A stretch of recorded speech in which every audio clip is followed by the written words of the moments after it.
everyone, welcome back to Making It Count, and this is going to be on making your dreams count.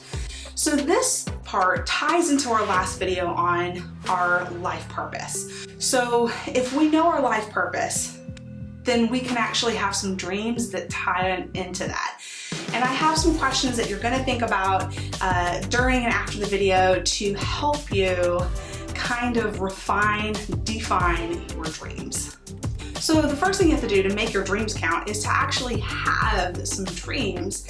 And that's one of the things that I think a lot of people struggle with. Some people actually know what their dreams are. They know very quickly on what they want their dream to be, but not everybody does. So you might have to dig in and ask some questions just in order to define your dream, what dreams you might have. I know personally that I didn't have very specific dreams, but I did have some ideas. And I think that's where I was really having a hard time deciding what my dreams were, because I thought I had 3 different dreams. And I'm going to use my dreams as an example throughout this video series in order to show you how you can plan for your own dreams. But first, let me ask you these questions in order to help you start thinking about what your dream could be if you've never really defined a dream before. What is it that you can't forget? And what idea won't go away? If there is something that you can't forget, it keeps coming back to you, or an opportunity that keeps coming around and around and around, but you've been too scared to take it, that's probably a sign, okay? And if there's an idea that just keeps resurfacing and you just can't shake it, it might come up once and then not come up for months or even a year. But if it keeps recircling for you at any point and you keep seeing that, it's a trend. There's something saying, hey, check this out. And so for me, that was a really hard thing to do, because when I was 5, I wanted to be 3 different things. I wanted to be a businesswoman, I wanted to be a teacher, and I wanted to be a film director. And those were so random things, you know, like I had no idea why I wanted to be all 3 of those things, but that's what I played pretend on. Those are the things that I really wanted to do, and that's what I envisioned myself as being. And they're so unique jobs, and I never really could figure out how to pick one of them. And so I've done, you know, some of them, but not all of them.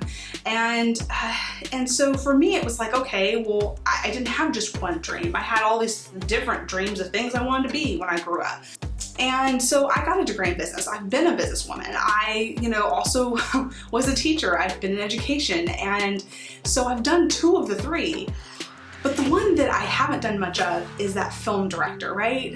I wanted to do that, but I felt it was scary. I was very overwhelmed by it. It made me very nervous, and I couldn't figure out why. So getting older, figuring out where I'm at in life, I finally thought back on those things that I wanted to be.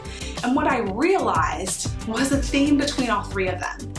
And that's that I like to be a storyteller. I love telling stories, and my family will tell you I never shut up. So that's something that I didn't realize all 3 of those jobs really connected, was that you do storytelling when you're in marketing. You want to bring people in with a story. You know, when you're teaching, storytelling is a powerful way to have kids learn. So I use storytelling in that. And film is all about storytelling. And that's why I was so drawn to it, because my life purpose isn't necessarily any particular thing. It's that I am a storyteller, that I like to share ways to be encouraged and uplifted through storytelling. That's my life purpose. And so my dreams have always been about things that are actionable in how to tell stories.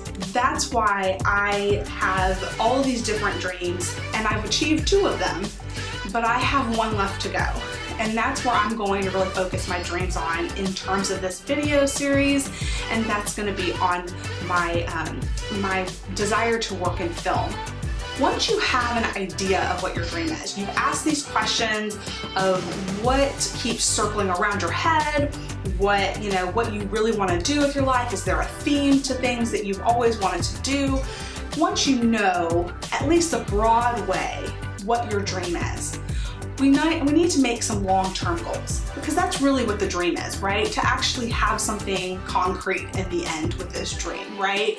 Not just being a storyteller, it's about doing something with that storytelling, right? So you're gonna create long-term goals. Now your long-term goals are actually gonna be somewhere between 5 to 10 years.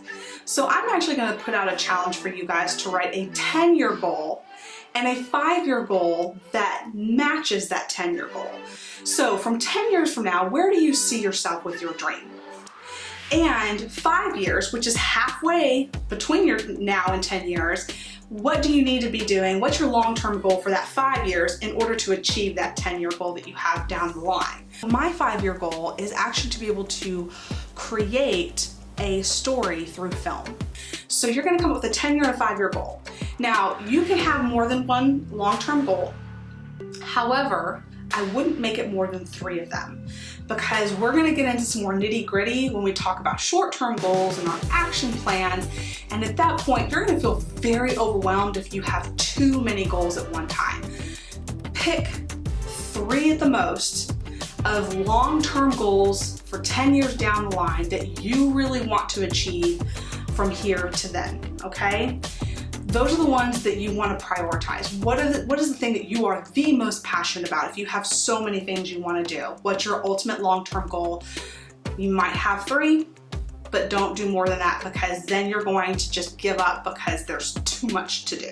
So 10-year goal, 5-year goal. Now these goals are going to be more inspirational. They're not going to be like about your action steps. They're going to be things that you really envision yourself being or doing within 10 years. So you want to write these as SMART goals. SMART goals are specific, measurable, attainable, relevant, and time-based. So your time for this is going to be a 10-year and a 5-year. But you want to make it specific enough to know exactly where you want to be. You want to have that painting of a picture of what this is going to look like in 10 years. But you also want to be attainable, right? What do you need to attain in 10 years? What do you want to attain in 10 years? And then you're going to also make sure that you're making it measurable. You know, it needs to have some kind of measure to it, whether it be that you don't want to just say, oh, I'm going to be a famous singer. No, I'm going to win a Grammy in 10 years. Like, that's a more measurable goal as opposed to just saying I'm going to be a famous singer. And so make sure that it's more measurable. And then you want to be relevant to the dream that you have. If it's not relevant to your dream, to your life purpose, that goal is going to go by the wayside really fast. So you need to ask yourself, what are you doing to achieve your dreams? And you have to write long-term goals to make sure that that happens. So think about, where do you see yourself in 5 to 10 years? Now that you actually have a dream, it's easier to actually answer that question. I want you to write a 10-year and a 5-year goal to match it. And if you want to do more than that, only up to 3, make that your absolute maximum, but really ask yourself, is this a 10-year goal, or does this need to combine to another one? Because you don't want too many goals for that down the line, okay? So that's your challenge, and we'll talk about how you take those long-term goals and break them down in our next video. See you then.